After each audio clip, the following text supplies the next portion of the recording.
Jizzax viloyatidan bemorimiz bo'yin sohasida grija bilan murojaat qilib kelibdilar. Bo'yinlarida ikkita grija bor ekan. Plus bellarida ham grija bor. Bularning MRTlarini ko'rdik. Anchadan beri bularning bosh og'riq, qo'ldagi og'riqlar bezovta qilar ekan. Bemorimiz o'zidan ham eshitamiz. Munira xola, nima bezovta qilyapti sizni?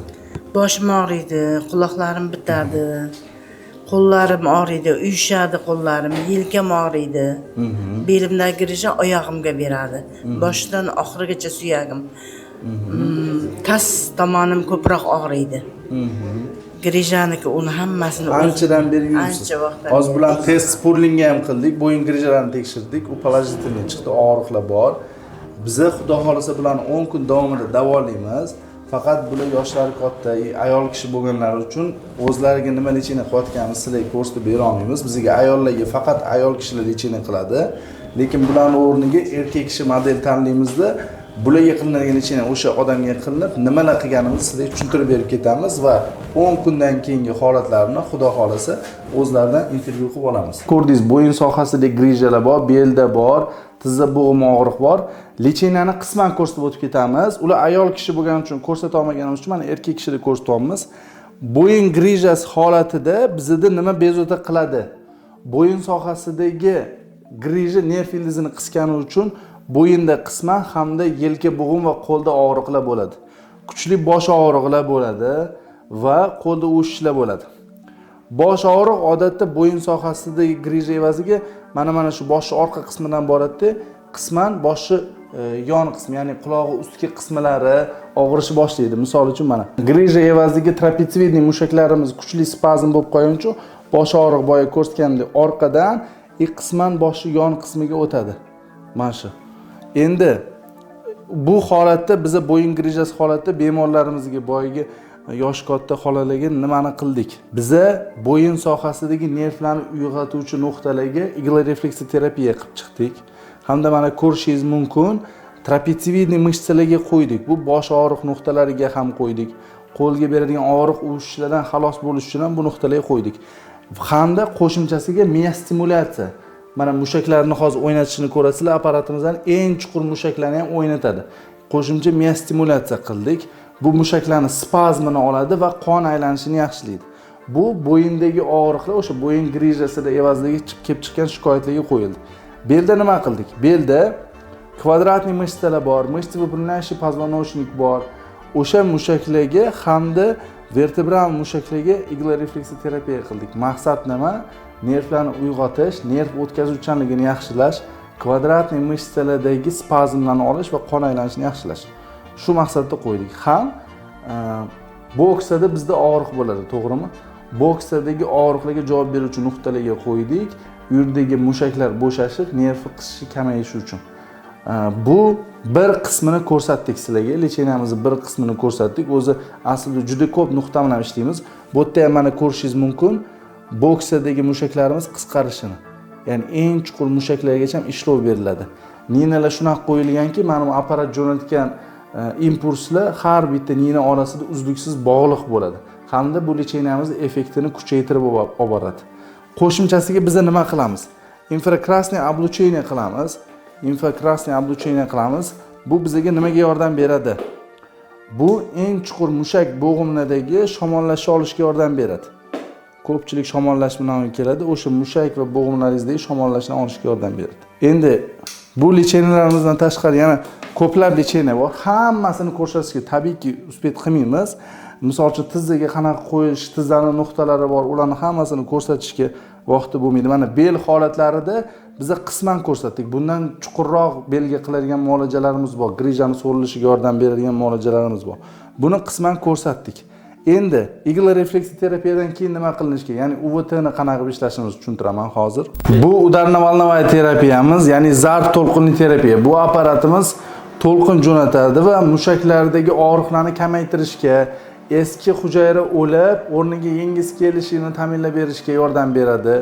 Hamda mushaklarda qon aylanishini yaxshilab beradi. Bo'g'imdagi holatni yaxshilab berishga yordam beradi. Bu lechenalarimiz boyagi igla terapiya ham, miostimulyatsiya ham, infrakrasniy облучение ham, udarno-volnovoy terapiya ham har bir bemorga individual yondashiladi, ya'ni individual nuqtalari bo'ladi. Ya'ni hammaga bir xil nuqtaga qilinsa foyda bo'lmaydi. Hamma bemor o'zini nuqtasini topib, o'zini shikoyatidan, grijani holatidan, qayerda joylashgan razmeridan kelib chiqib qilinadi. Hozir bo'yinnikini ko'rsatganmiz bundan oldingi videolarimizda, bellikini ko'rsatib o'tib ketaman.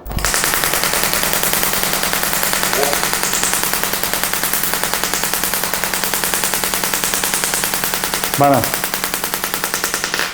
Hozir biz nima qilyapmiz?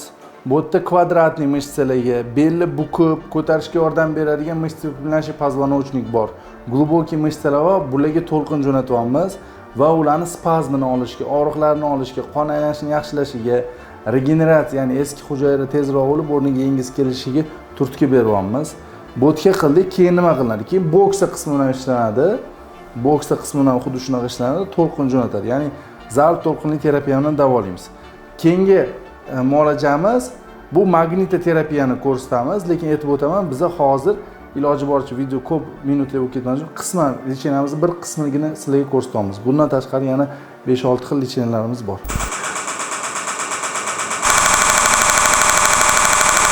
Ko'rib turganingizdek, bu Tesla magnit apparatimiz. Biz buni individual zakaz qilib olganmiz, ya'ni bizaniki Tesla magnit 8-pokoleniya qilib qo'yilgan, eng chuqur mushaklarni spazmini olishga, qon aylanishini yaxshilashga, og'riqni qoldirishga yordam beradi.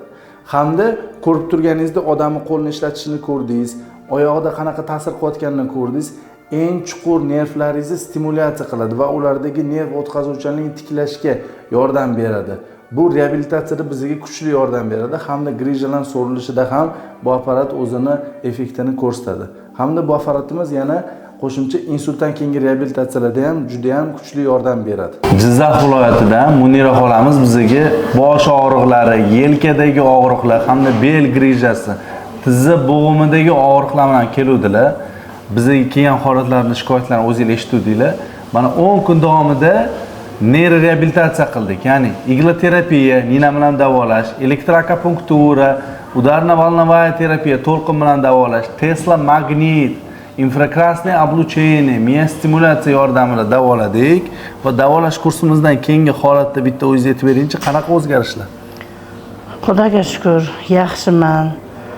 Kelganimda qiynalayotgan edim, litsenziyalarga chiqishga, belim og'riyotgan, kechasi uxlayolmayotgandim. Hozir uyqularim ham yaxshi. Lichenani olib, Xudoga shukr, ertaga javob beradi, chiqamiz. 10 kun davomida hamma lichenalarni vaqtida oldik. Rahmat doktorga, shunaqa yaxshi foyda qildim. 80% yaxshi. Hali yana ham uyga borgandan keyin ham biroz o'zgarish bo'lsa ham, keyin yaxshi bo'lib ketadi deb qizlar hammasini tushuntirishdi. Yaxshi, lekin Xudo xolasa bir shikoyatlaringizni, og'riqlaringiz hozir qaysi birlari yo'qolib ketdi? Nimalar yo'qolib ketdi? Bitta tushuntirib beraylik-da bularga. O'ng yonboshimda anaqasi suyagim achirdi, yotolmasdim bir tomondan. O'ng tarafga qarab yotolmasdim. Yotolmasdim. Hozir bemalol yotib, televizorda o'sha tomondan ko'rib, ana qilyapman. Yotyapman, bemalol yotib turyapman. Shunaqa. Bu tomonda belim bilan yotardim, lekin shunda ham belimda og'riq bor edi. Yaxshi, hozir hamma tomonlama yotyapman. Aytyapman-ku 80% yaxshi. Zinadan chiqib tushishga yaxshi. Yaxshi. Xudo xohlasa. Ana qilyapman, bemalol zinadan tushib chiqyapman. Hozir yurishim yaxshi, bir tomonlama qiyshaymayapman. Xudoga shukr. Mana ancha bir tomonlama qiyshayib qolgan edim. Hozir yaxshi. Bitta o'tirib turib ko'rsatib bera olamizmi? Qiyin edi o'tirib turishingiz. Mana. Xudo xolasa, ancha yengil. Ancha yengil, Xudoga shukr, yaxshi. Eng qizig'i biz sizga dori-darmon qilmadik. Mana dori-darmonsiz mana shunaqa natija olganmidingiz bundan oldin? Ko'p joyda lechena oldim. Yo'q, lechena oldim dedim-ku, xususiyda. Dori bilan olgan edim, lekin bir oy o'tib yana boshqatdan battariga og'ridim, to'g'risi ham. Lekin rezultatchi o'sha bir oy bo'lsa ham rezultat bo'luvdimi? Ozgina bo'lgan, endi og'riq qoldiruvchi dori bo'lganligi bo'ladi-da. Farqi bor, lekin bu bilan. Farqi bor. Unda ukol bilan davolangan edim. Hozir ukolsiz hamma narsani apparatlar bilan davolandim. Tushunib qo'yinglar, dori-darmon faqat simptomatik, ya'ni kasallikning belgilari bilan, uni pasaytirish bilan shug'ullanadi. Bizning reabilitatsiyamiz bo'lsa, kasallikning ildizi bilan shug'ullanadi. Uni ildizini davolash bilan, ya'ni qayta tiklash bilan shug'ullanamiz biz. O'shanga natijalar mana shunaqa chiroyli. Xursandmisiz? Allohim xursandman, rahmat. Boshqalarga ham tavsiya qilasizmi Munira xonim? Allohim, ha, boshqalar ham kelsin, rostdan ham yaxshi. Bizlar Instagramdan ko'rib kelgan edik. Bizga hech kim anaqa qilgan yo'q edi, reklama qilgan yo'q edi. O'shan Instagramdan ko'rib tavakkalga keldik, lekin Xudoga shukr. Adashmabsiz. Opam ikkalamiz davolanyapmiz mana. Xudo xolisa. Ha, 10 kun, ertaga 10 kun bo'ladi chiqamiz Xudo xolasa. Agar sizlarda ham bo'yin grijasi, yelka bo'g'imidagi kuchli og'riqlar va uni harakat cheklanishi, beldagi katta grijalarni operatsiyasiz davolash kerak bo'lsa, tizza bo'g'im og'riqlari bo'lsa, Eldor Nevrodok klinikasiga murojaat qilishingiz mumkin. Faqat eslatib qo'yamiz, biz hamma bemorimizni Xudo xolasa mana shunaqa natijaga olib chiqishga harakat qilamiz. Shuning uchun davolaydigan bemorlarimiz soni cheklangan. Oldindan yozilib kelishingizni so'rab qolamiz. Allohim shunday. To'g'ri.